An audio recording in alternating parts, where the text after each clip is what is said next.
आज ॲपॅकच्या एगाता आणि photo fry कॉम्पिटिशनचा बक्षीस वितरण समारंभ होता आणि काल ॲक्च्युली एगाता म्हणजे जे पेंटिंग कॉम्पिटिशन होतं त्याच्यामध्ये मला पहिलं प्राईज मिळालं. सो ॲपॅकचं खरोखर मनापासून धन्यवाद.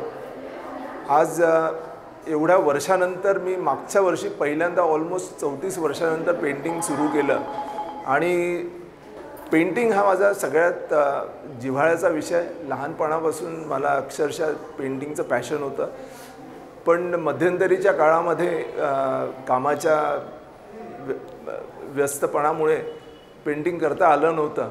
पण ह्या ॲपॅकच्या ह्या उपक्रमामुळे मला 34 वर्षानंतर परत एकदा पेंटिंग करता आलं आणि पेंटिंग करण्यामधला जो आनंद उपभोगता आला त्याच्याबद्दल खरंच ह्या उपक्रमाचं आणि ह्याच्या ज्या संयोजिका आहेत अर्चना मॅडम आणि विनायक पुराणिक सर जे आहेत त्यांचं मनापासून धन्यवाद.